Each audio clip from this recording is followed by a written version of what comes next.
lu ikut LPDP. Ini kan banyak orang juga yang pengen kuliah di luar negeri Benar, nyari beasiswa benar, kan. benar. Ikut LPDP itu gampang nggak sih sampai bisa lulus? Mungkin bagi sebagian orang yang pintar banget gampang, tapi bagi gue yang kurang pintar nggak gampang. Dari segi interview, itu jadi momok yang paling mengerikan sebenarnya bagi anak LPDP. Jadi waktu itu gue bikin daftar pertanyaan dan jawaban, bahasa Indonesia dan bahasa Inggris, kayak Q&A gitu lah.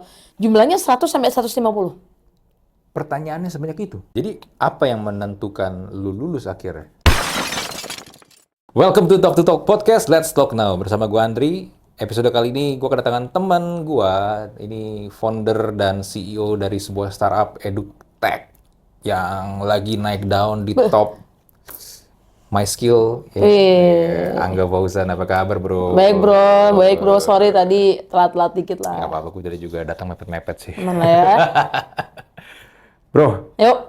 ini mungkin buat Anda yang nonton atau yang dengerin podcast kali ini nih, kalau ngikutin Angga belum lama ini masuk Instagramnya Ibu Sri Mulyani. Iya kebetulan nih. Gitu. Gue endorse dia sih sebenarnya. Hah? Endorse dia lah. Seorang menteri lu endorse.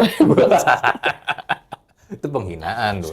Menteri Keuangan lagi. Yang Enggak, gue ngurusin kan duit. mengharus dia dengan gue berbakti pada Indonesia. Dia, saya bayarannya saya post gitu loh. Ya, enggak, gini. Kan selain dia post itu di Instagram ya Ibu Sri Mulyani, kan dia juga ada kayak event apa sih? Iya, IDN Times bikin event.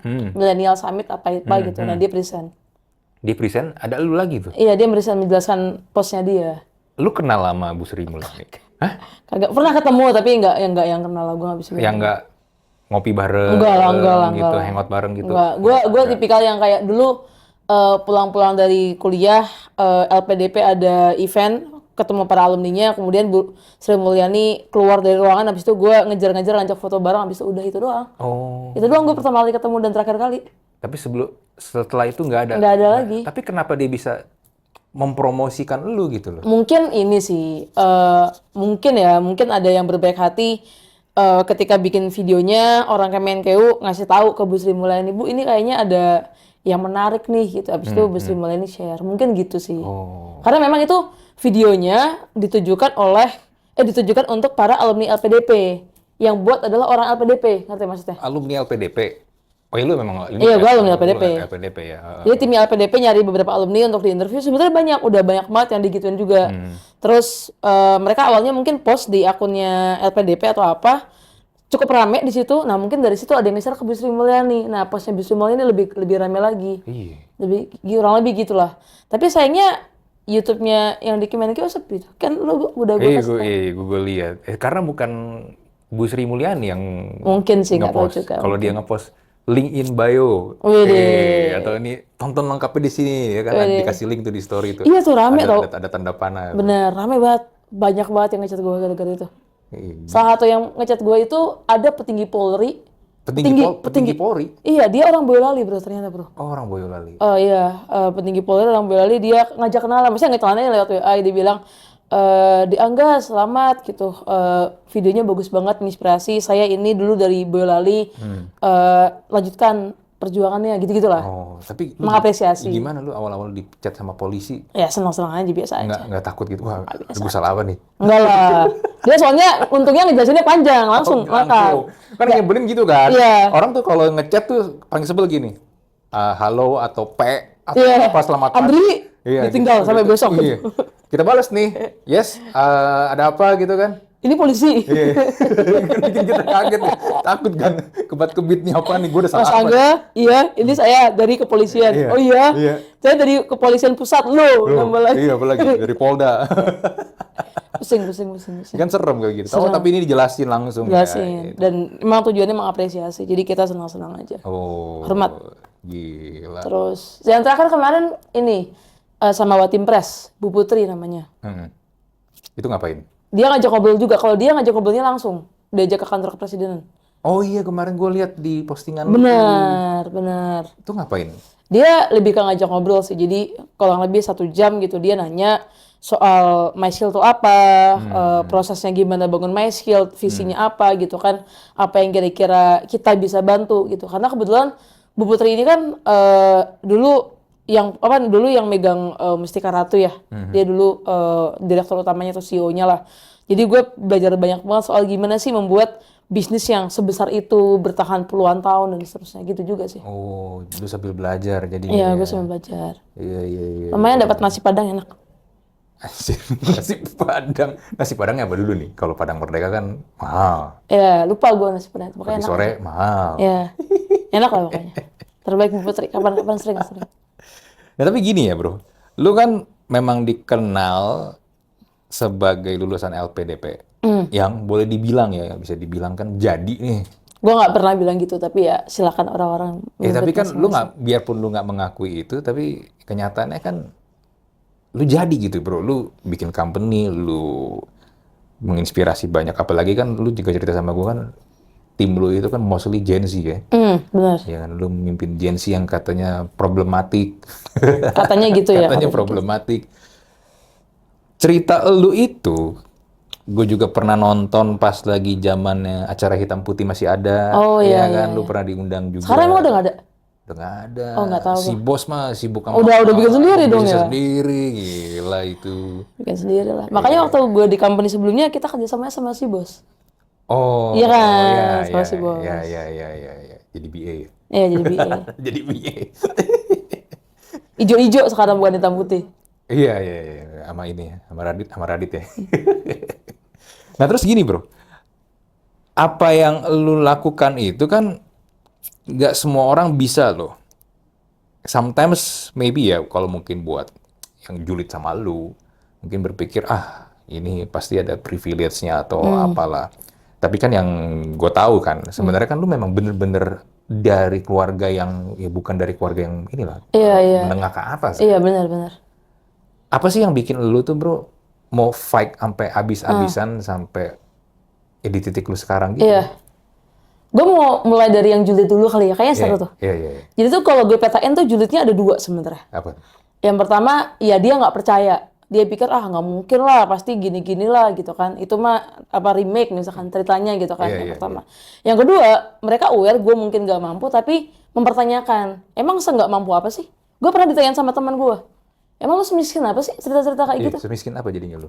Iya, intinya kayak gitu kan. Iya. Nanti kita cerita. Intinya kayak gitu-gitu. Jadi kayak malah mood gue nggak esensial. Fokusnya mood gue nggak adu kemiskinan gitu. Nah, balik lagi ke tadi, kenapa kita ke sana ya karena memang kita ngalamin first hand experience lah. First hand experience rasanya kayak nyari sepatu sekolah, nggak bisa lanjut sekolah lagi karena nggak ada biaya gitu kan. Terus kayak bener-bener nggak punya siapa-siapa yang buat yang bantuin gitu kan. Dan sangat bergantung sama yang mungkin namanya keberuntungan sama doa. Jadi ya udah kebetulan berhasil, kebetulan ada yang bantuin, kebetulan ada yang minjemin apa gitu kan. Jadinya ya pelan-pelan bisa jalan. Jadinya gue merasa ya gue pengen membalas budi baik aja sih sebenarnya. Nggak lebih dari itu, simple aja. Nggak, tapi gini kan, untuk membalas budi itu kan kadang gini ya, Bro. Susahnya belum tentu apa yang kita kasih balik itu kan sesuai dengan apa yang mereka berikan ke lu waktu itu. Oh benar. Kadang kan itu nggak, ukurannya tuh suka nggak pas tuh. Suka nggak pas. Ya, suka nggak pas kan. Tapi balik lagi, Bro ya, sesusah itu memang lu. Menurut gue sih iya. Karena kan semua orang mungkin punya standarnya. Tapi kalau menurut gue sih iya. Menurut gue sih gitu.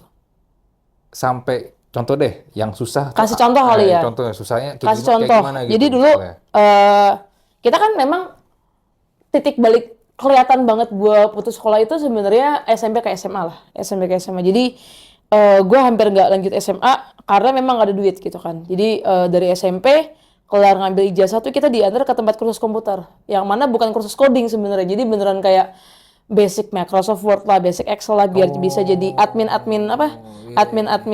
toko, admin pabrik gitu. Jadi nggak ada tuh kayak full stack website development bootcamp gitu, nggak gitu. Zaman itu juga belum ada. Belum ada, dan maksudnya trainingnya kursusnya juga nggak yang kayak gitu gitu kan, nggak yang kamu nggak SMA ya udah nih saya kuliahin puluhan juta buat ikut bootcamp kan, nggak juga. Jadi akhirnya ke sana itu tuh juga biayanya murah banget, tapi ya gue nggak mau, gue memutuskan untuk lanjut SMA. Alhamdulillah diterima, suruh bayar uang pangkal tuh, gue ingat banget sekitar 1,7 juta lah. Ya kita nggak punya gitu, beneran nggak punya, bapak gue harus nyari pinjaman kemana-mana. Akhirnya dapat gitu. Jadi coba kalau ditanya sesusah apa, kita lihat ke kantong kita sendiri, lu punya duit 1,7 juta nggak buat anak lu kuliah atau anak lu sekolah SMA? Kalau lu punya, ya udah lu masih lebih mampu daripada gue. Kalau lu nggak punya, bener-bener nggak ada banget, ya mungkin kita sama. Gitu aja sih. Oke. Parameter sederhana lah ya. 1,7 juta tuh. Iya, buat uang pangkal masuk. Pangkal. Iya, Tuh, iya, nggak iya, bisa. iya. Terus kemudian kuliah nih, masuk ITB gitu kan. Gue nggak punya duit nih buat beli laptop. Tetangga gue bro, ngasih sedekah bro. Uang 1,5, atau 2 juta lah, beli laptop bekas. Oke, laptopnya bekas. Bekas, 1,5 atau 2 juta. Karena tetangga gue tuh banyak banget yang penyayang sama gue kan. Apa namanya, mereka pengen support, mereka pengen bantu. Jadi waktu masuk ke ITB, ambil FSRD, banyak yang tahu memang gue nggak punya laptop. Jadi dan nggak bisa kemana-mana juga. Jadi ya udah kita dapat apa ya, donasi lah, sumbangan dari tetangga. Itu yang pertama. Kedua, waktu kuliah di ITB itu gue nggak pernah dapat uang bulanan dari bokap. Uang saku nih Uang berarti saku ya? nggak pernah. Dapatnya tuh biasanya semesteran, 600.000, 500.000 gitu. Berarti 6 bulan, 600.000. Dapatnya segitu doang. Nah kondisinya makanya akhirnya gue ngandelin uang bidik misi karena gue nyari beasiswa sendiri akhirnya kan. Jadi ya udah bergantungnya sama uang bidik misi tadi doang per bulan dari pemerintah. Tapi support dari orang tua cuma bisa ngasih 500.000 sampai 700.000 per semester, lu bayangin aja. Berarti sebulan kurang lebih 100.000. Iya, support dari orang tuanya ya. Iya, Support dari orang tuanya. Untung dapat support dari pemerintah. Iya. Gitu sih. Ya udah gitu aja simpel. Tapi gini bro ya, lu pernah nggak sih di saat itu ya, di masa itu ya, lu tuh marah gitu sama orang tua lu, kenapa sih kok sampai sebegininya hidup gitu? Gue jujur nggak pernah ngomel ke mereka karena mereka nggak mampu. Jujur nggak pernah. Yang gue pernah marah mungkin adalah ketika kita melihat bahwa kita saatnya menyerah. Jadi mungkin waktu itu masih bocah ya, jadi gue masih keras kepala, gue pengen sekolah. Sementara orang tua gue udahlah nggak usah sekolah gitu karena emang udah nggak punya duit. Jadi gue nggak mau bilang mereka menyerah, tapi memang mungkin mereka ya udah lihat aja ke realita. Jadi marah gue adalah kok kita udah sih kita berjuangnya gitu kan. Jadi kok kita sampai sini doang sih. Jadi ayo dong di-push dong, apa nih yang bisa di-push. Jadi gue lebih ke sana. Kebayang nggak? Jadi akhirnya waktu itu ya gue diem-diem dari sekolah, dari rumah daftar SMA sendiri, nggak pakai pakaian seragam sekolah tuh. Jadi dari rumah pakai baju biasa sampai SMA baru tuh gue ganti seragam gitu kan. Terus ya itu perjuangan yang gue lakukan. Bentuk kemarahan gue tuh kayak gitu, kayak bisa lah harusnya di-push lagi, bisa lah harusnya dicoba lagi. Lebih ke sana doang sih. Tapi datang dari mana bro? Rasa seperti itu ya. Karena gini ya, yang gue lihat ya, walaupun nggak semua ya, sekali lagi ini aja klarifikasi aja nih. Kebanyakan kalau di keluarga yang memang kurang berada, ya kita tahu ada namanya istilah kemiskinan struktural lah ya. Sepakat. Itu nggak hanya cuma sekedar penghasilan, tapi juga mindset lah, kan, mindset. behavior. Kebanyakan ketika orang tuanya bilang, udah lama nggak bisa, anak-anaknya ya udah ngeliat, ngikut kan. Tapi lu dapat dari mana? The spirit tadi ya. The spirit tadi gitu. Ini kalau jawaban jujur gue tuh, gue dapat semangat dari 2 hal. Dari novel sama komik yang gue baca udah. Simpel banget, nggak bohong. Komik apa novel apa yang lu baca? Jadi waktu SMP tuh gue bersyukur banget perpustakaan di SMP gue itu salah satu perpustakaan paling bagus se-Boyolali. Oke. Sekolah nih, perpustakaan yang jam pulang sekolah aja tuh murid masih ngantri minjem di sana. Saking bagusnya. Jadi satu, siswanya boleh request buku bro. Kedua, kalau kita bikin resensi, guru bahasa Indonesia itu bisa ngasih nilai tambahan. Jadi tuh emang iklim perpustakaan itu bener-bener dibangun. Nah di situ gue nemu banyak sekali buku, Laskar Pelangi tentunya, segala macam tetraloginya semuanya. Kemudian ayat-ayat cinta. Banyak orang bilang ayat-ayat cinta itu Fahri poligami gitu ya. Tapi kalau kita baca novelnya, gue melihat dari sisi Fahri yang berjuang dapat beasiswa buat kuliah ke Mesir. Kebayang nggak? Itu yang gue lihat. Lu ngelihat point of view itu. Gue situ gue nggak ngelihat sama sekali soal pernikahannya. Gue ngeliat di awalnya tuh dia gimana bikin tempe dan seterusnya. Gue lihat ke sana. Ternyata perjuangannya ke sana. Itu yang kedua. Yang ketiga, gue ngerasa senang bisa ketemu orang-orang baru kayak Harry dan teman-temannya ketemu di Hogwarts. Novel. Harry Potter ya. Harry Potter. Jadi wah seru ya gitu bisa merantau ketemu banyak orang. Itu yang pertama. Kedua tuh komik. Komik tuh bacaan gue 2. One Piece sama Naruto saat itu. Ya memang ada di perpustakaan. Ya kita tahu lah anime-anime itu atau manga-manga itu kan jadinya selalu jangan menyerah. Jadi kayak ya take pride aja sih Ya, gue. tipikal komik cowok Tipikal Jepang komik ya. cowok banget Iya, aja sih iya, gitu. iya, Jadi iya.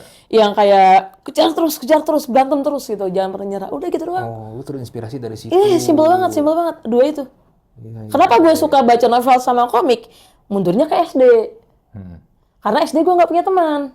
Karena gue SD nggak punya teman? nggak punya, hampir nggak punya teman lah. Karena SD kan gue dibully sama teman-teman gue, verbal lah, fisik dan seterusnya. Jadi waktu SD itu temenan gue tuh cuma beberapa teman-teman yang sekitar rumah, yang bukan satu kelas ya, yang cuma sekitar rumah atau buku pelajaran yang gue baca ulang-ulang. Karena gue bosan nggak tahu mau ngapain. Iya, iya. Jadi gue cuma baca buku pelajaran berkali-kali. Nah ketika SMP, gue nemu buku-buku lain. Ya ini tadi komik lah, novel lah. Jadi gue mulai suka baca dari situ. Terus nemu lah mereka. Oh, oke. Buku sama komik. Makanya baca novel dan Iya. manga yang banyak. Iya sih, bener. Ya memang sih banyak komik Jepang itu memang ini ya mengajarkan kita supaya jangan nyerah. Dan kebanyakan tipikal ceritanya adalah Tipikal. dari yang nothing, seorang tokoh utama yang nothing yang bukan siapa-siapa. Awalnya Awalnya kan. mungkin meskipun di akhir ketahuan mungkin dia anaknya Hokage gitu. Iya kan, bisa anaknya Hokage. Oh ternyata ada turunan siapa ya. Tapi di awalnya nggak ketahuan. Ya, tapi biasanya tuh di awal tuh sucks banget lah ya. Iya sih. Slam Dunk, Sakuragi gitu. Ya, semua gitu. Iya, Goku juga Dragon Ball. Awalnya dia juga belajar gitu kan. Iya, ya walaupun ternyata dia Anaknya alien. siapa ya kan. Walaupun dia alien ternyata. Gitu lah. Iya. Tipikal. Iya sih. Menarik ya. Dari komik sama novel lu belajar di situ. Makanya waktu gue LPDP, waktu itu kita sempat ada kedatangan tamu Andre Hirata. Oh, oke. Tapi untungnya Penulis Laskar Pelangi. Tapi dia bukan di angkatan gua. Tapi waktu gua ngurusin persiapan keberangkatan, ada Andre Hirata datang untuk ngisi di batch sebelumnya gitu lah. Terus gue bilang ke dia, Bang Andrea, makasih udah nulis Laskar Pelangi. Kalau enggak, saya mungkin nggak lanjut sekolah. Terus itu gue izin peluk dia. Oh. Gue peluk dia. Terus Iya. nggak sengaja juga di peserta batch sebelumnya ada Habibur Rahman El Sirazi yang nulis Ayat-Ayat Cinta. Iya. Gue bilang ke dia juga, namanya panggilannya kan Kang Abi. Kang Abi, makasih banget udah nulis Ayat-Ayat Cinta. Saya belajar banget dari sosok Fahri nih, gimana dia belajar dan sebagainya gitu kan. Sehingga saya bisa di titik sekarang. Gitu sih bro. Senang buat gue ketemu penulis-penulis yang inspirasi gue. Iya. Lu ketemu idola lu. Ketemu idola gue. Secara langsung. Yang nyelamatin hidup gue bisa bilang. Iya. Wow. Dari buku ya? Di buku. Pantesan lu punya sesuatu yang akhirnya membedakan dari mungkin orang-orang di lingkungan sekitar lu. Terus spirit lu itu membuat lu ke ITB.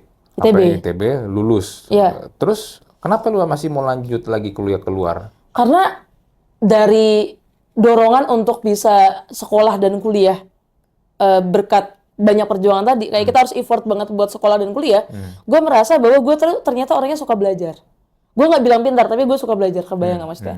Gue suka banget iklim atau suasana kelas tuh gue suka. Jadi makanya gue pengen kuliah terus gitu. Bahkan sekarang gue juga punya cita-cita mungkin umur 35 atau umur berapa gue pengen S2 lagi misalkan. Ntar umur 40 gue mau S3 dan seterusnya. Masih ada rasa buat pengen belajar gitu. Jadi suka aja sih iklim kesana. Dan itu semua dibuktikan dari ketika gue di ITB. Ketika gue di ITB tuh sebagai anak bidik misi kita ngambil SKS tuh bebas bro. Gratis, nggak bayar kan. Jadi gue sering banget ngambil 24 SKS tuh.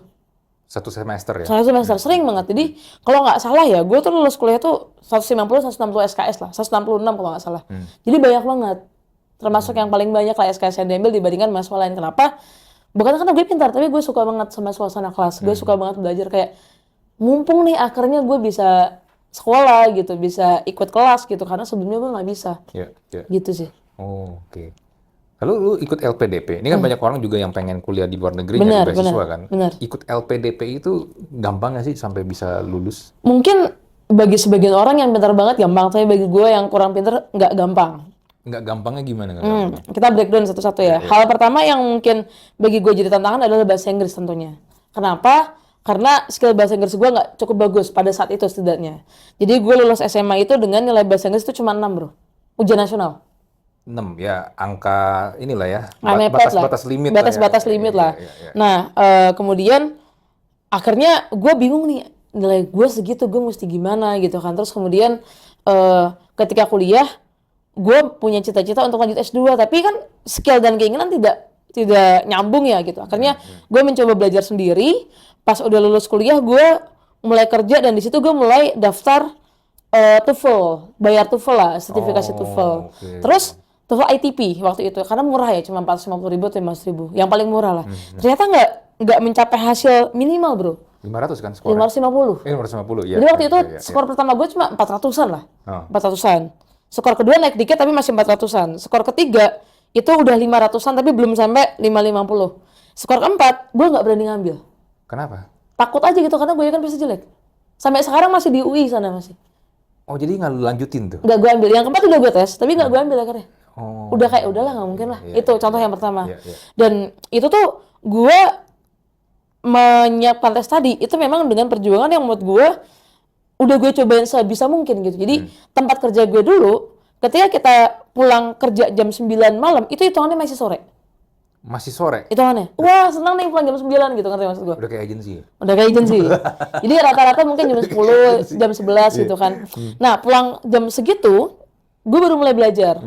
Terus kemudian bangun-bangun subuh belajar terus si TOEFL-nya sampai gue berangkat kerja. Jadi beneran udah 4 bulan tuh gue udah kayak gitu terus kebayangnya. Oh. Jadi udah kayak emang nggak ada waktu buat main-main. Weekend gue juga belajar dan seterusnya. Tapi kok kenapa nggak bisa? Akhirnya gue mungkin melihat bahwa kayaknya gue nggak serius deh. Gue masih melihat diri gue nggak serius. Kayak gitu aja lu masih bilang lu nggak serius. Karena gue masih melihat bahwa gue masih punya safety net. Meaning apa? Kalau ini nggak keterima sekarang, ya udah gue masih tetap bisa kerja ini. Ya. Kasarannya masih nothing tulus. masih ya. nothing tulus. Akhirnya gue coba burn the boat gitu kan. Gue resign bro. Oh, lu resign? Gue resign. Udahlah gue cabut gitu kan. Gue ke kampung Inggris Pare, Kediri. Oke. Sebulan. Mau ngapain? Belajar bahasa Inggris. Belajar bahasa Inggris? Full sebulan gitu.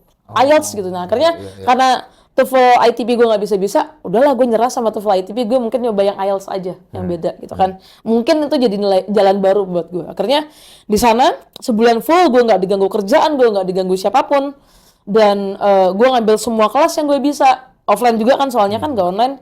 Terus di luar itu gue juga masih terus belajar mandiri. Akhirnya seminggu setelah gue ikut di kampung Inggris Pare tadi, gue ambil tes IELTS. Pas tuh dapat. Skornya? 6,5. 6,5. Anjir. 6,5 buat TOEFL gede loh. Buat IELTS enggak, buat IELTS sebenarnya normal. Oh, normal malah. Standar itu 6,5. Oh. Tapi itu kalau gue pikir-pikir ya, gue nanya sama mentor gue, kenapa 6,5 ya? Padahal waktu gue tes, waktu gue try out di sana, biasa-biasa tuh skor gue tuh rata-rata 7,5 sampai 8 lah. Maksimal 9. Rata-rata 7,5 sampai 8. Mungkin gue gugup mungkin ke sana. Terus yang kedua apa ya? Pembenarannya itu di tengah-tengah ngambil tes IELTS itu, gue sempat nonton film bro. Film apa? Batman. Batman yang? Yang Lego. Jadi kan, Batman yang jadi Lego. kan ngambil tes IELTS itu kan pertama kita reading, listening, abis itu writing. Yeah. Jeda berapa jam, abis itu yang speaking. Nah gue jeblok di speaking. Karena gue bukannya persiapan buat ke speaking, jadi di seberang tempat tes IELTS itu bioskop. Udah gue nonton aja lah dulu. Balik-balik gue blank gue. Kenapa ngeblank? Kan lo nonton bahasa Inggris. Ya iya, tapi kan beda dong percakapan itu sama strategi kita ngejawab. Karena udah IELTS itu strategi menurut gue. Oke. Strategi, struktur cara ngejawab dan sebagainya. Itu strategi menurut gue. Tapi gue nggak nyiapin itu, jadi ngeblank aja gitu. Mungkin ya, gue juga nggak mau membenarkan diri, tapi itu beberapa pembenaran yang mungkin gue temukan. Tapi positive thinkingnya mungkin gue juga sebenarnya belum bagus-bagus aja sih. Iya. Itulah ini salah satu yang kita coba ya. Tuh pertama dari segi bahasa Inggris, oke. Yang kedua dari segi interview, itu jadi momok yang paling mengerikan sebenarnya bagi anak LPDP. Oh iya, karena ada interview ya? Benar, karena banyak yang bilang, beberapa ya, sebagian bilang, oh kadang-kadang tuh subjektif mungkin. Kadang-kadang ada yang wawancara suka gini, ada suka gitu. Gue nggak tahu nih bener atau kagak. Yang gue bisa lakukan, yang bisa gue kontrol adalah ya udah, at least gue nyiapin. Jadi waktu itu gue bikin daftar pertanyaan dan jawaban bahasa Indonesia dan bahasa Inggris kayak Q&A gitu lah. Jumlahnya 100 sampai 150. Pertanyaannya sebanyak itu? Iya, gue bikin sendiri. Kemungkinan pertanyaan yang muncul. Dan jawabannya. Jadi kalau ditanya apa gue jawab. Dan itu gue latih berkali-kali. Itu yang pertama. Yang kedua, gue mencoba untuk tampil stand out dengan gue ngeprint semua portofolio kegiatan gue. Jadi sebagai anak desain, gue udah ngeprint portofolio desain, tapi di sisi lain gue juga ngeprint segala macam aktivitas-aktivitas yang jadi highlight gue. Misalkan gue bikin komunitas gue masuk media, ya udah tuh gue screenshotin, gue print, gue bawa pas interview.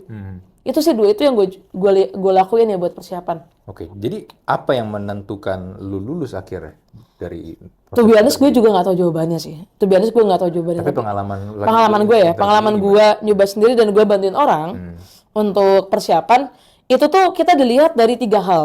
Satu, kita tuh punya background apa, atau kita tuh punya track record apa. Track record ini bukan harus kita kayak jadi manajer di mana dan sebagainya, tapi kayak lu walk the talk nggak sih kalau lu bilang lu mau bantuin Indonesia atau lu mau ngabdi misalkan. Walk the talknya misalkan gimana? Oh misalkan, gue pernah gabung komunitas misalkan. Atau IPK gue bagus kok sehingga kalau benar gue kuliah mungkin nggak bakal jelek karena gue udah terbukti bagus nih misalkan. Jadi satu, lu background lu tuh kayak gimana, ya kan? Yang kedua adalah kenapa lu milih kampusnya tadi? Penjelasannya apa? Justifikasinya apa? Jadi jangan sampai kayak ya karena Korea negara maju misalkan. Ya karena kuliah di Belanda tuh bagus gitu. Semua negara juga ada bagus-bagusnya. Seringkali banyak yang kesana. Karena jawaban jadi normatif ya. Jadi normatif gitu kan. Yang ketiga, abis lu kuliah, lu mau ngapain? Dan itu juga mesti jelas. Oh, lu mau kesini karena apa? Contoh, gue punya teman, dia kuliah di Palembang. Dia kuliah di Palembang, terus atau Padang ya gue lupa. Intinya di sana lah. Dia itu dulu waktu S1 suka banget pelajaran hukum internasional.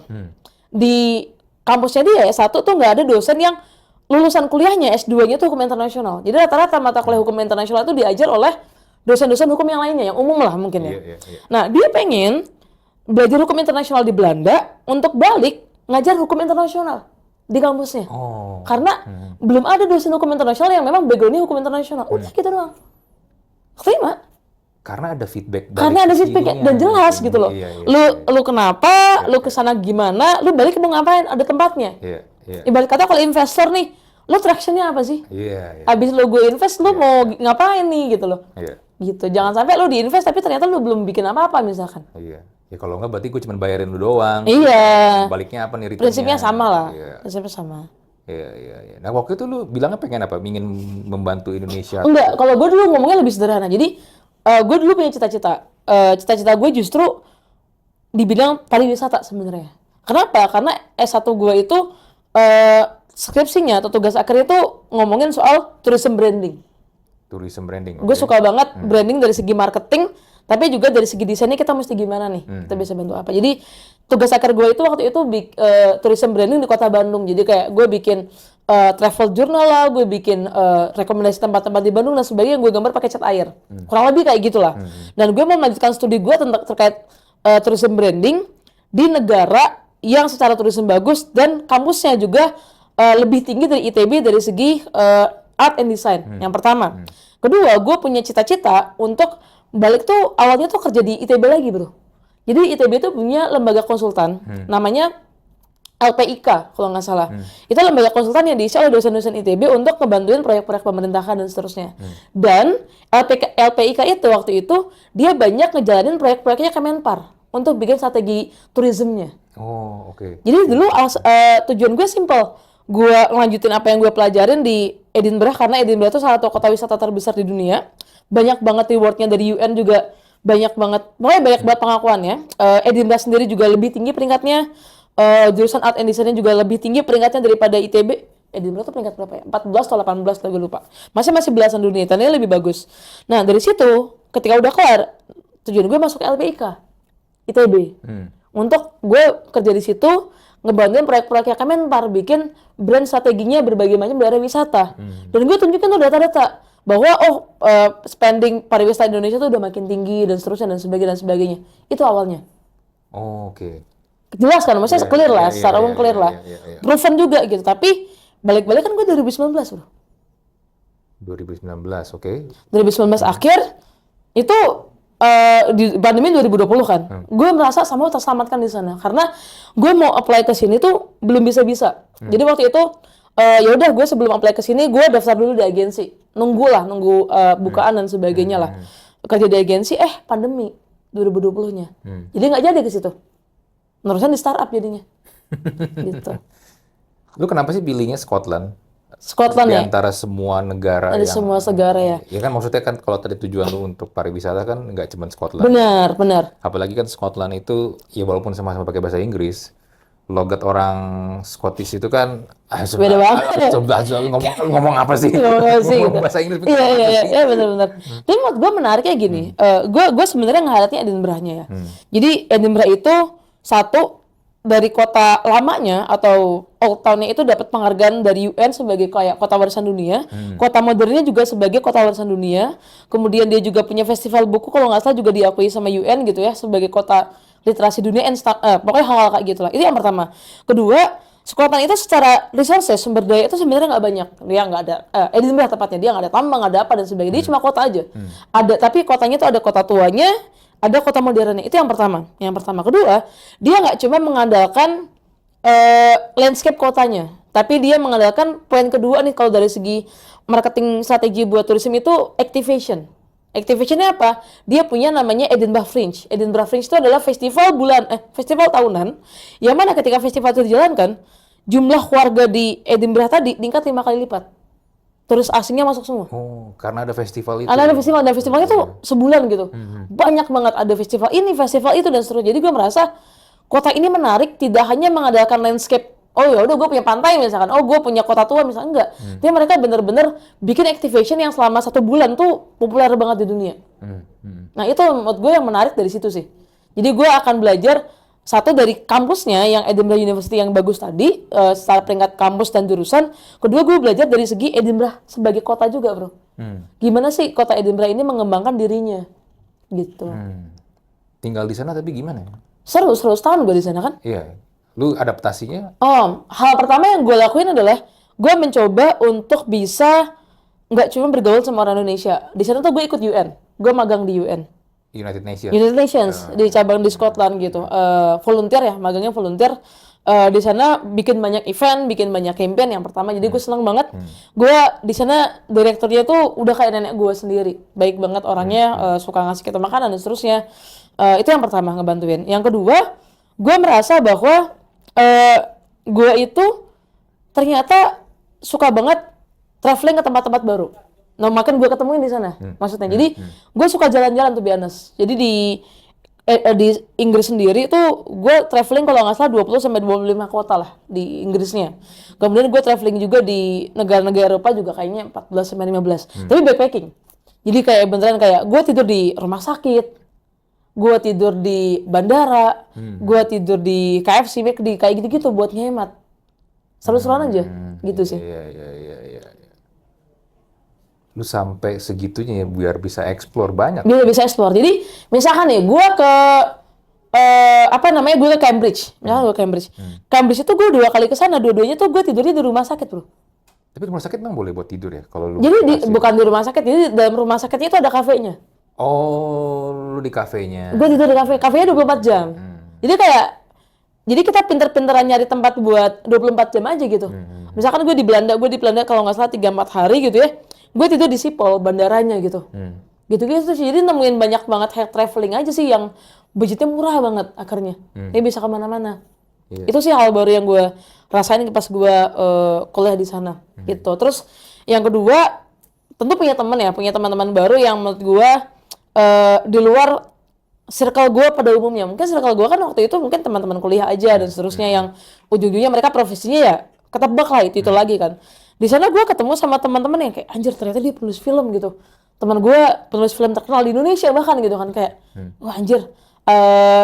Akhirnya nemu orang-orang baru yang sebelumnya gue nggak pernah nyangka gue dapat circle itu. Oh gue punya temen yang dia sampai sekarang udah nulis sekian puluh buku dan semuanya bestseller misalkan.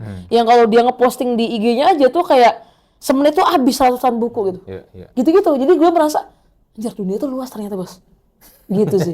Ternyata ya terlalu banyak katak dalam tempurung aja sih. Iya. Makanya sebenarnya kalau wawasan kita pengen lebih terbuka lagi ya sebenarnya kalau dari gua saran salah satunya adalah lu coba deh keluar nggak usah harus keluar negeri tapi keluar coba dari zona lu dulu gitu loh, keluar dari echo chamber lu. Karena kalau lu masih tetap diam di echo chamber lu ketemu orang yang itu lagi yang circle lu itu doang, ya udah lu nggak akan bisa kemana-mana. Bener. Karena 5 orang terdekat lu itulah yang akan mempengaruhi Menentukannya. lu jadi apa. Iya, iya, ya menarik sih bro.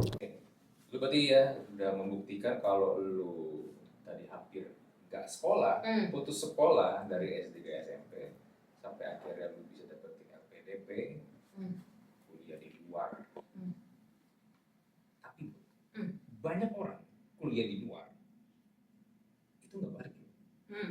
Jadi dia stay di sana. Iya. Lu kenapa balik? Yang pertama sih yang jelas ini ya, perjanjian ya. Karena kan memang LPDP itu wajib balik 2N+1 minimal.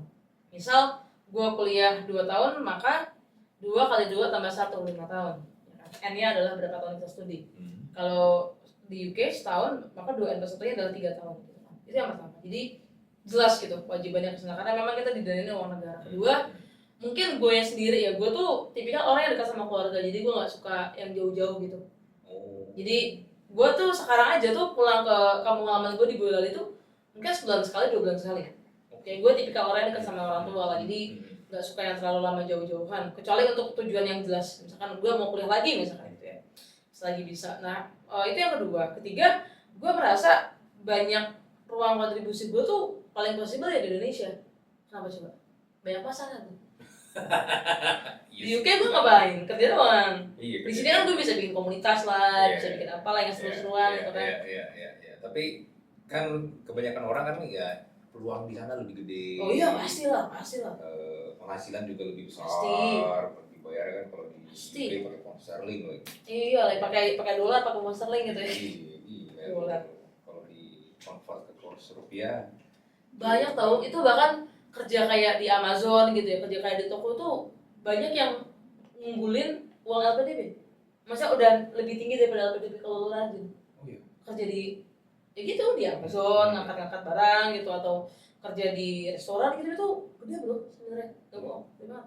Temen gua ada tuh yang kayak gitu, jalan-jalan ke Eropa gara gitu kan. Beneran, gitu kan. Tapi memang sebenarnya kan idealnya ya, kan tadi lu bilang ada perjanjian harus balik kan. Benar. Nah, kalau yang nggak balik itu gimana? Dikejar. Dikejar. Iya. Beneran? Sama pemerintah? Iya, bener. Karena kebetulan gue kenal siapa orang yang nyari. Gak kenal. Jadi memang mereka tuh bakal ngimelin, ngontakin lewat KBRI, ngirim surat gitu-gitu. Karena kan pasti perlu pakai visa ya, kan kita pemerintah transparan lah.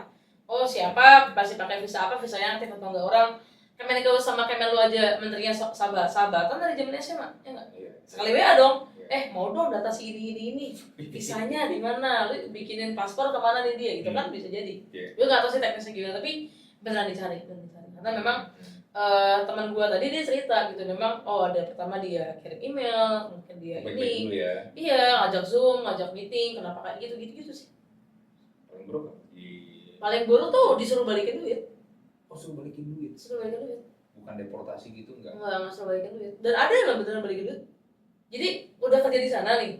Ini cara jelek kali ya, jangan ditiru. Jadi kerja diem-diem di perusahaan minyak gitu, energi gitu kan, gajinya gede, mungkin sebulan ratusan juta, disuruh balik, nggak mau, suruh balikin, oh ya udah, gaji gue gede, bayar, ada lagi tuh, tapi jangan ditiru.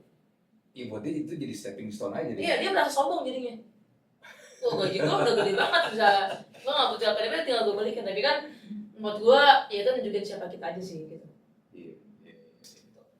Ya kan lu balik, tadi lu bilang lu sempat kerja dulu di agensi ya? Di agensi, habis itu ke startup. Lalu pandemi. Berarti lu nggak langsung bikin MySkill kan? Oh enggak. Sempat kerja dulu. Tapi memang kalau misi untuk bikin sesuatu terkait sama pendidikan emang udah lama. Oke. Lalu di antara semua pilihan itu lu bikin MySkill awalnya gimana? Awalnya ya? Gue ngerasa itu awal banget, mula banget itu mungkin waktu gue di sebuah edutech waktu itu ya. Waktu itu pandemi, ada prakerja, terus banyak orang yang komplain soal prakerja. Di Twitter pun ramai gitu pada mengkritik sistem prakerja. Apalagi kita tahu ada salah satu stafsus yang juga mainin prakerja gitu loh. Ramai tuh di Twitter ya kan. Sendiri doang gitu kan. Terus mulai dari situ nih, dari segi activation-nya. Terus gue juga ikut-ikutan gitu kan, apaan sih nih prakerja. Habis itu gue dikontak sama HR-nya company gue. Oh, SR company lu yang which is ini EduTech. Itu saya juga. Kenapa? Karena mereka mau ikut prakerja juga. Terus dibilang kayak, enggak, jangan banyak ngomong prakerja dong. Kita kan juga mau kayak gitu. Terus kayak, ya kan suka-suka gua, kata gua. Batin gua kayak gitu. Tapi akhirnya dari awalnya mengkritik, gua bikin gerakan sama temen gua. Gerakan. Pokoknya adalah, gua nggak mau sebut namanya. Jadi ada gerakan di Twitter, kita bikin banyak kelas-kelas gratis waktu itu. Kita tunjukin bahwa gak harus berbayar kok kayak prakerja, gak harus buang duit kok gitu kan. Oh, ini prakerja perjuangan ya? Saya prakerja perjuangan. Prakerja perjuangan. Jadi kita bikin kelas-kelas gratis, kita ngontak-ngontakin mentor siapa, kita bikin kelas, kerja sama-sama HRD Bacot, macam-macam lah. Sebulan tuh 10.000 orang lah ikutan kelas-kelas kita. Terus tiap lumayan. Terus abis itu tiap minggu kita bikin skema ketemu sama para peserta tadi gitu. Kita bikin Zoom gitu ya, kayak ngobrol-ngobrol aja. Apa kabar? Pandemi ngapain? Hari ini ngapain? Jadi selain bikin kelas, kita bikin community engagement tadi. Kebayang nggak sih? Terus gue sama teman gue tadi berpikir, prakerja kan isunya nggak bakal gede terus dong. Gimana nih, udah rame loh yang kita bikin sesuatu ya gitu kan. Karena nama brand komunitas tadi, logo komunitas tadi itu gue yang bikin. Gue yang ide. Terus habis itu kita ngide bareng-bareng, yaudah yuk kita sepakat bikin sesuatu, dibikin company gitu. Kita ngalahin si Stafsus tadi gitu kan. Gimana caranya kita bikin sebuah perusahaan pendidikan yang bisa ngalahin si Stafsus tadi yang bikin pekerjaan. Habis itu kita mau coba bikin, diam-diam teman gue tadi nikung bos, bikin sendiri. Oh, temen lu bikin juga? Yang tadi, yang berdua tadi bikin sendiri. Dia bikin sendiri, diam-diam, habis itu ketahuan sama gue. Loh, kok lu malah bikin kelas berbayar sendiri sih? Katanya kita mau bikin bareng-bareng. Gitu kan? Terus dia hai gitu lah. Habis itu gue tanya, ya dia ngaku dia berkhianat gitu. Maksudnya kayak ya sorry lah, gitu kan. Tapi menurut gue alasannya nggak kelar, dan gue bilang ke dia bahwa gue kecewa. Kok gitu sih gitu kan, kita teman dekat dari lama banget, dari zaman kuliah gitu loh, teman akrab banget. Terus kayak kenapa kayak gitu, masalahnya tuh apa gitu, lu bilang lah gitu kan. Nggak usah gitu-gitu banget. Akhirnya ya udah, growing apart aja. Dia kena bikin sendiri, abis itu tapi waktu itu dia juga belum ada namanya ya, maksudnya dia juga akhirnya bikin kelas lebaran. Abis itu gue mikir, gue bikin sendiri juga, kalau dia kayak gitu sebel gue gitu kan. Nah waktu itu gue tuh punya komunitas lain sebenarnya. Komunitas lain yang kita mau jadi perusahaan, awalnya mau jadi perusahaan media gitu lah sebenarnya. Media community gitu. Tapi karena tadi percobaan pertama tadi berhasil, rame, akhirnya daripada ini bingung mau kemana, ya udah mending pakai ini tadi aja dijalanin. Akhirnya waktu itu awal-awal kita juga sama bikin kelas-kelas berbayar. Kalau bikin kelas-kelas berbayar, tipikal lah via Zoom dan seterusnya, via Google Meet, rame, gede, udah makin gede, lebih gede daripada punya teman gue tadi, jauh, ratusan kali lipat. Temen lu tapi masih ada di sekarang platformnya? Masih ada. Tapi gue nggak pernah nyari tahu, gue nggak pernah buka websitenya, nggak pernah buka IG-nya. Udah males lah ya. Males banget kayak, masih gitu kan, gitu banget sih demi duit juta sih, 2 juta, 4 juta kasarnya. Karena dia bilang di awal kelasnya dia selaku segitu, terus kayak terus gue nggak mau kayak temen gara-gara uang segitu sih gitu. Intinya kayak gitu. Akhirnya itu kita gedein si MySkill, berapa bulan gitu followers kita naik ratusan ribu. Terus kita diinvest sama East Ventures. Nah waktu diinvest sama East Ventures tuh gue masih di company gue sebelumnya di fintech. Oh, jadi lu masih kerja sama ini ya, sama orang nih? Masih. Jadi proses pendirian tadi tuh gue masih di fintech, dan itu pendirian MySkill tuh awalnya ya project weekend, project malam gitu bro, bukan yang serius. Bahkan gue udah sempat tanda tangan kontrak buat masuk Gojek sama Bukalapak. Jadi gue dapat 2 offer yang paling gede, Bukalapak sama Gojek. Oh, lu udah ini sign offering letter nih? Sama Gojek. Bukalapak gue nggak terima, gue ambil sama Gojek. Terus ternyata sebulan sebelum gue onboarding, East Ventures kontak, ngajak ngobrol, 3 hari 4 hari deal. Oh, jadi mereka yang kontak? Mereka yang kontak. Bukan yang pitching? Enggak, gue nggak pitching. Kebanyakan kan pitching nih. Enggak, bahkan waktu mereka nyari, kontak, kan? iya, bahkan waktu mereka kontak kita juga nggak ada ekspektasi macam-macam cuma. Kayak gue ingat banget meeting terakhir itu gue lagi perjalanan dari Jakarta menuju Jogja. Ketika pitching itu gue sama co-founder gue lewat Google Meet atau Zoom gitu ya, gue tuh sambil makan bakmi gitu bro di bandara bro. Saking gak serius ya, maksudnya gue ngerasa juga gak bakal dapet gitu loh, ngerti gak sih? Jadi ketika jatah kita ngomong, teman gue on cam, gue off cam, gue sambil makan bakmi. Ingat banget. Ketika gue ngomong bakminya gue segan, gue ngomong ngerti maksudnya. lu makan ngomong di belakang ya. Kayak gitu lah, gantian.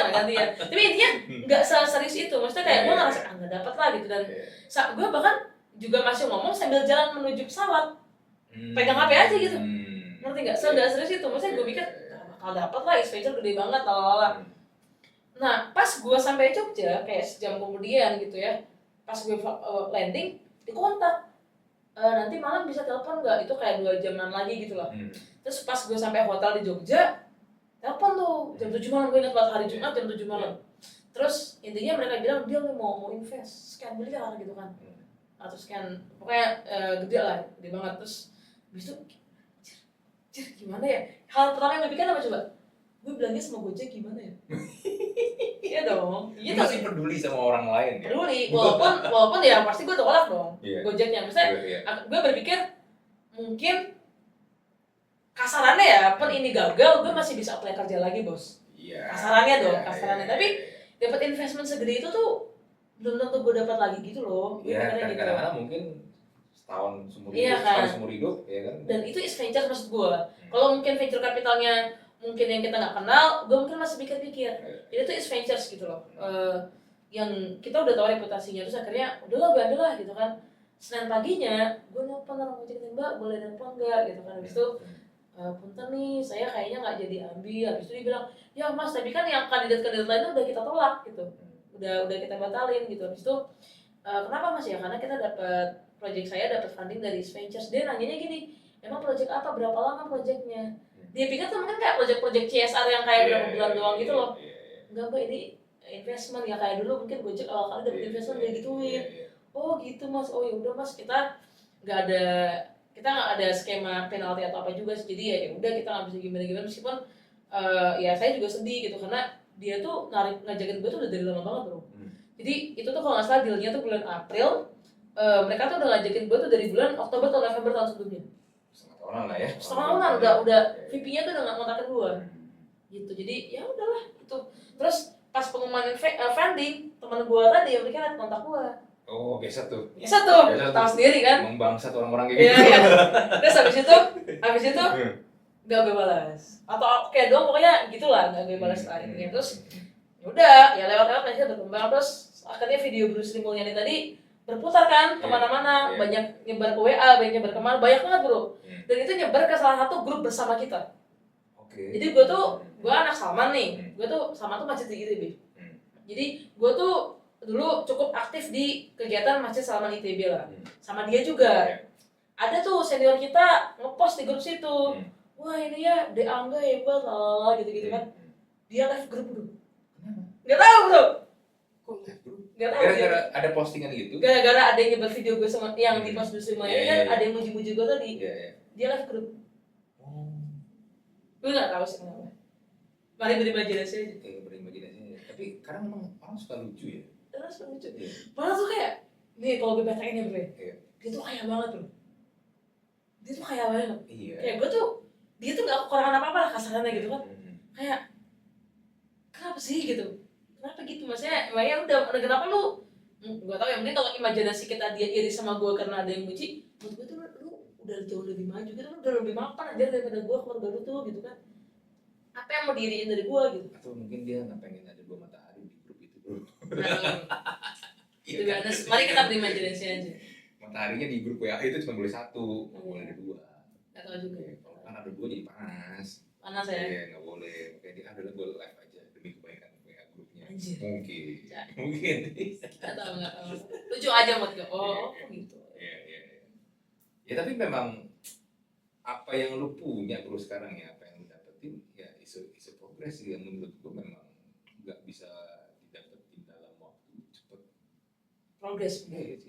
Karena banyak orang ngerasa kayak gampang gitu, kayak oh yaudah gitu kan, lulus kuliah dapet LPDP keterima lalala, habis itu bikin my skill gede lalala. Menurut gua kita tuh kadang tuh oversimplify apa yang orang punya. Iya benar. Apalagi kan sekarang sosial media membuat orang berpikir semua tuh gampang. Instant gratification kan, gua post langsung dapet nih. Gua jualan apa langsung orang pada beli. Kalau kan nggak kayak begitu. Dan banyak sekali sekarang kan influencer kayak gitu bro. kayak gitu kan. Iya, Kayak, oh ikut kita pasti dapat sekian gitu kan. Iya. Makanya sekarang yang gue bangun sekarang, gue tuh sekarang lagi sibuk ini. Gue sekarang lagi bikin kelas freelance sama kreator tapi gratis. Jadi nggak berbayar. Terus benefitnya buat lu? Pengen aja sih. Pengen aja. Gabut kayaknya gue. Gabut. Jadi gue menunjukkan bahwa banyak yang sukses dapat uang jutaan, puluhan juta, tapi gue nggak menarik biaya. Karena gue takut. Jujur gue itu salah satu insecurity ya. Gue takut dibilang ini, loh Anda menjanjikan kekayaan misalkan. Kan gue udah bayar kok, gue nggak kaya gitu kan. Iya. Tapi kan banyak yang kayak gitu. Banyak, makanya gue nggak mau bikin. Iya. Menjadikan kekayaan buat dirinya. Iya. Bukan buat Buat dirinya gitu kan. Dengan cara ya udah lu ikut kelas gue, lu bayar sekian juta, gue nggak mau. Untuk yang ini ya, untuk yang ini gue nggak mau. Jadi ya udah, yang berhasil ya ada, yang nggak berhasil juga banyak. Jadi kayak ya udah, kita belajar bareng-bareng, hasilnya dinikmatin sendiri-sendiri aja. Tapi kadang sedih nggak sih bro melihat sampai, let's say gini, lu perlu extra effort lagi untuk bikin platform kayak MySkill supaya orang tuh bisa, ya let's say habis lulus kuliah baru bisa dapetin skill yang benar-benar kepake di dunia kerja di industri. Gue kadang ngeliatnya tuh miris sebenarnya. Jadi buat apa kita selama di sekolah? SD 6 tahun, SMP 3 tahun, SMA 3 tahun, total 12 tahun. Kuliah 4 tahun, kalau lancar ya 4 tahun, berarti 16 tahun. Kita menghabiskan waktu 16 tahun, belum lagi duit yang harus kita keluarin buat belajar. Lulus, ternyata sekarang belum cukup. Iya. Atau malah nggak pakai sama sekali. Kayak orang belum baru masuk kerja, ini gimana ya kan? Karena gue miris loh beneran kayak gitu-gitu. Menurut gue tuh, kalau menurut gue pribadi, gue melihatnya, gue nggak pernah melihat diri gue sebagai pahlawan. Gue nggak melihat diri gue sebagai orang yang ngebantu negara atau apa. Gue melihat diri gue sebagai orang yang satu iya mencoba berkontribusi, tapi di sisi lain, mentor gue tuh bilang gerakan di bidang pendidikan itu adalah bentuk protes paling keras terhadap negara ini. Paling keras. Bentuk protes paling keras itu lu bikin gerakan di bidang pendidikan. Kenapa? Karena pendidikannya. Iya kasarannya, lu nggak bisa sini aja gue ngurusin.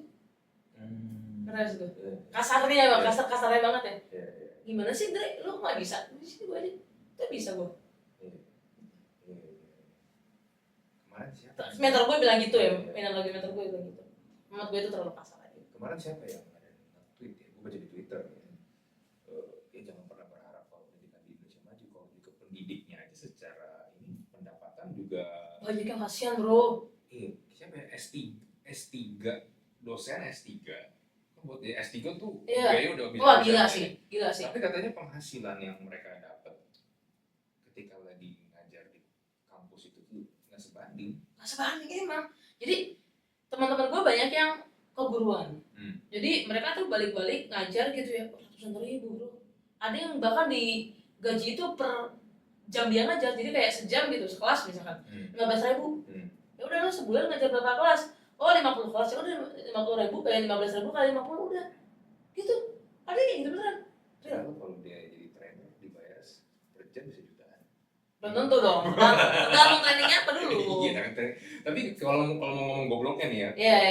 Kan dia aduh susah, tapi ya gue mau ngomong kayak gitu karena stigma mengabdinya itu loh. Jadi nggak bisa. Perampatan jasa ya. Karena nggak bisa nuntut lebih jadinya. Tapi kan mereka ya guru salah satu pengguna pinjol paling banyak bro. Suka nggak suka benar. Itu fakta. Guru loh.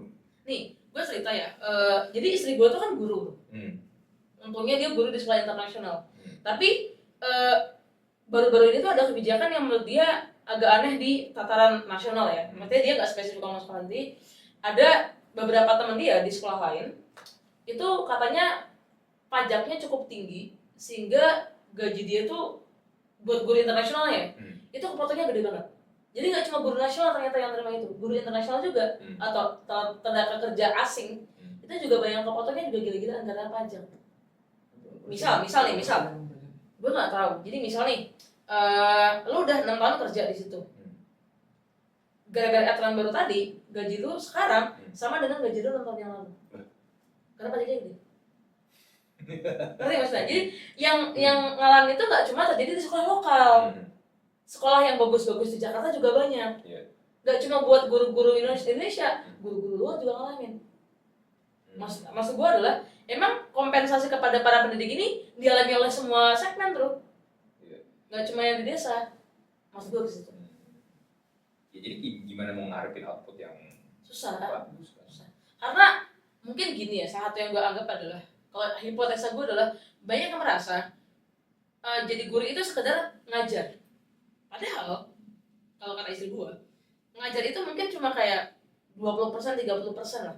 Lu repotnya tuh lu bikin RPP-nya, lu bikin silabusnya, lu bikin materinya, lu bikin evaluasinya, lu bikin raportnya, lu bikin analisa murid tuh siapa dan progresnya gimana, itu yang lebih repot. Jadi makanya kita kayak kita lah, banyak orang yang ngerasa ngegampangin ngajar. Oh iya nih gue suka ngajar, maka mungkin gue bisa jadi guru. Nggak gitu, ngerti? Suka ngajar berbeda dengan lu jadi guru. Iya, benar. Jadi guru tuh administratif tasnya tuh banyak banget. Dari nyiapin, evaluasi, sampai evaluasi. Benar. Terus, tadi lu bilang apa? Oversimplify. Jadi oversimplify, jadi paling gitu, datang ke kelas ngajarin ABCD ya kelar kan? Ya bro. Mungkin ada yang kayak gitu ya, mungkin ada yang kayak gitu. Kayak gue lah ya, misalnya orang bikin podcast gampang ngomong doang. Padahal sebenarnya kalau yang lu lihat kayak sekarang, gue cuma ngomong doang, gue nanya doang ke lu. Tapi kan di balik itu kan ada proses-proses lain. Dan hasil pengalaman yang bertahun-tahun kan? Iya, juga nanti gue harus mengolah kayak tadi kan lu nanya, kita mau ngomong apa nih? Gue bilang ya kita ini dah bahas kemarin lu di post sama Bu Sri Mulyani. Tapi kan untuk bisa stretch dari sampai itu udah berapa jam nih gitu kasarannya gitu kan? Itu kan nggak hanya cuman karena gua modal nanya doang. Iya. Tapi kan juga apa yang gua alamin, apa perasaan gua juga yang pengen gua tanyakan ke lu juga gitu. Jadi sebenarnya banyak faktor juga kan. Ya tapi gitulah, orang berpikir gampang. Dengan karena tadi mereka merasa gue suka kok ngajar, gue datang tiba-tiba gitu. Nggak gitu, ngajar tuh nggak cuma itu gitu. Kalau lu datang ke sekolah mereka cuma sehari 2 hari, mereka kan tiap hari bos. Gitu kan. Dan menghadapi murid dengan karakter yang beda. Materi ada bos. Makanya menurut gue kesana sih mungkin ya. Iya sih. Iya. Bisa sih. Tapi berarti nanti yang sekarang lagi lu bikin itu ya buat freelance. Ya freelance atau gue lagi pengen bikin gitu seru-seruan. Pengen banyak kenalan sama orang baru juga. Kan jadi kenal banyak orang baru di situ. Bikin ini, bikin itu. Makanya gue sekarang lagi banyak bikin konten-konten tuh kayak reels gitu ya untuk ngajak-ngajakin gitu. Itu aja sih. Cuma tadi lu bilang kan lu nggak pengen dianggap sebagai pahlawan atau apapun gitu deh. Tapi menurut gue sebenarnya faktor krusial tetap ada di lu sih bro. Nggak bisa lu pungkiri karena kalau tadi lu bilang my skill jadi kayak sekarang, karena tadi lu bilang ada 2 co-founder kan. Let's say gini deh, lu nggak terlalu ngurusin deh my skill, tapi temen lu yang tadi itu yang nikung lu itu yang ngurusin lah. Yang awal tadi kan. Gue nggak yakin my skill bisa jadi gede kayak sekarang. Sebenarnya gue nggak tahu jawabannya. Karena gue percaya bro, faktor siapa yang ada di situ itu krusial bro. Nggak bisa hanya kita bilang oh nanti kita sama-sama nih kita tim. Ya gue percaya kerja tim, tapi tetap aja pasti akan ada 1 atau 2 orang yang memang harus take charge, harus ngedrive supaya ini gimana. Dan kalau nggak ada lu, gue nggak yakin sih bro. Karena mungkin ini sih kalau spiritnya itu dulu bro. Iya spirit karena banyak orang kan jadi founder, jadi CEO tuh mikirnya buat cari duitnya. Iya benar. Nah mungkin maksud gue adalah kalau ngambil konteks lo tadi, mungkin kalau kita analogiin yang tadi, ya kita nggak bisa bareng-bareng ketika yang lo pikirin itu cuma duit. Ketika urusan duit 2 juta 4 juta aja lo udah nikung, ngerti maksud gue? Nanti kan maksud gue kan? Iya itu. Ya lah uang segitu aja lo udah nikung aja, gimana kalau makin gede gitu loh? Udah ada project miliaran gitu ya nggak? Misalkan ya kan? Ya karena spirit itu supaya tetap nyala itu is not easy bro. Sepakat bang. Gue yang talk to talk ini aja awalnya bertiga, 2 orang teman gue 1 demi 1 mundur. Kenapa? Capek. Ya nggak ada alasan yang kayak gimana ya, kayak udah nggak bisa nih. Ya udah, gue nggak bisa paksa juga kan. Sampai waktu itu pandemi, gue sendirian, modal zoom doang, gue ngundang-undangin orang siapapun itu yang bisa gue undang. Akhirnya, ya makin lama bisa memperluaskan produk gue. Iya, jadi kenal banyak orang. Iya, dikenal banyak orang. Dan akhirnya menurut gue ya itu spiritnya itu yang susah untuk kita jaga sih sebenarnya. Agree. Capek. Gue nggak bilang nggak capek. Tapi ya sekarang menurut gue sih my skill di Desember 2023 ini udah beda banget sama my skill di Desember 2022. Dulu tuh gue merasa guanya tuh ya masih sangat hands on di banyak hal. Sekarang tuh gue udah banyak banget hal yang kayak gue bisa tutup mata aja gitu, dan gue yakin tuh udah bisa berjalan dengan baik ke banyak teh. Delegasinya udah Udah jalan Iya, gitu, iya. sistemnya udah mulai terbentuk. Wow, gila. Abis ini lu ada apa bro? Ada ini nggak? Planning lain nggak? Misalnya apa gitu? Lu bikin master di Jepang, kan lu suka aja Jepang. Aduh, Lu kan ibu ini. ibu sekali. Ini model tipikal jaket atau coat yang biasa di itu film-film anime yang Iya, apa tuh yang berantem-berantem gitu. berantem Iya, gitu, emang. yang Yakuza Namanya tuh. Tokyo Revenger ini. Oh iya, Tokyo Revenger ini ya. Terus gitu sebegitunya sama. Lo waktu dia kemarin premier, gue ke Jepang. Iya, Nonton ini? Gue liat di IG dulu. Iya. Buat nonton itu doang. Iya. Happy ya. Suka aja. Apa yang mau dibikin ya? Apa yang mau dibikin tadi gue salah satu yang gue mau coba tadi sih bootcamp buat freelance sama kreator. Free totally, gue pengen kenalan sama banyak orang, gue pengen bantuin banyak orang. Ya ntar kita lihat lah itu freelance bootcamp atau bootcamp tadi bisa dibawa kemana, tapi komitmen gue itu masih akan gue bikin free terus aja. Pengen biar banyak kenalan. Iya, masih gitu ya. Itu dulu. Atau lu ini pengen bikin konser? Lu bikin konser tuh undang. Konser ya? Konser di Jepangan. Semangat ya? Iya. Gue kalau Lu kalau bisa ngundang Link Horizon, gue nonton. Serius itu. gue sukanya Hidden Disen dong, gimana bang? Itu yang ini kan, yang apa? Ngisi soundtracknya Attack on Titan. Iya. Lalu Tapi gue lebih suka yang lain. bikin festival. Oh yang banyak. Iya, langsung. Bener sih. Oh, Kedutaan Jepang Indonesia mau sponsor? gue pasti nonton. Masuk. Kita masuk. Kita bikin share bu. Ntar semua krunya pakai jaket ginian bro. Nah iya, itu juga boleh tuh. Iya kan? Iya. Lalu gue juga mesti undang tuh. Gue tuh kali lalu ke konser di Indonesia tahun berapa tuh? iya kan? Jauh banget. Semua krunya gue bikinin jaket ginian lah. Ayo, yang pada mau sponsor kita join. Iya. Mana. Gue tuh ya waktu itu ya lihat konser Link Horizon ya. Kan salah satu itu lagunya Attack on Titan kan itu. Iya. Shinzo Sasageo kan. Iya. Anjir bro. Kan ya? Gila.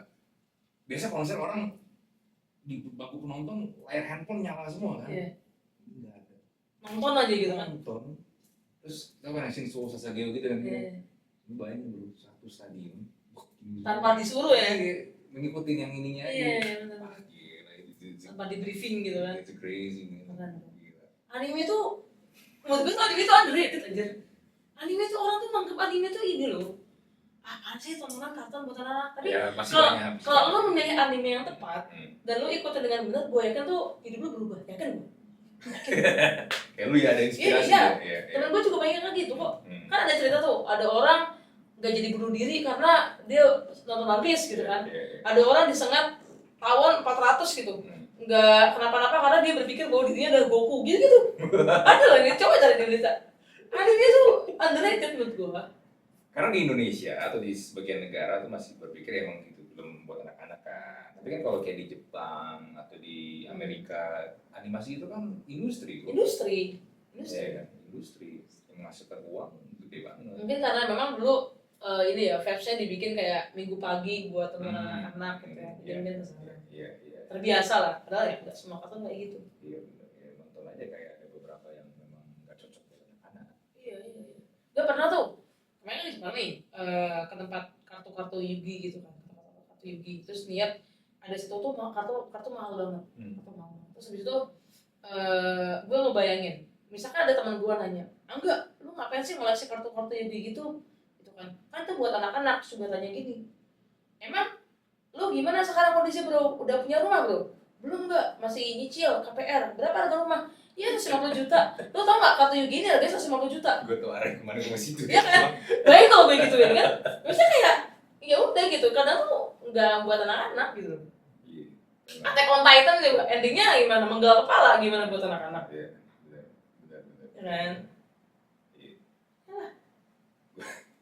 Kan di grup MOM kemarin kan ada ini kan rekomendasi buku apa self development bla bla bla rekomendasi buku siapa saya mau sign bla bla bla rekomendasi buat Slam Dunk Selalu Fafifu gitu. Menurut gue anime tuh, manga tuh, komik tuh self development bro. gue kasih Slam Dunk terus gue bilang ada yang nanya Sakuragi kurang self development apa lagi gue bilang Kadang apa bro?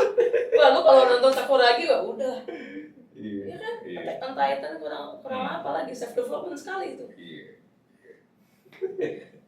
Oke lah bro, sukses bro buat apapun Siap. yang lu kerjakan bro. Aman. Keren banget lagi lah. Tuh ada apa? Ada boy kali bergerak juga. Beda komunitas masih jalan. Luar biasa. Habis ini nongol di IG siapa lagi nih? Gak tau gue. Di IG lu ah?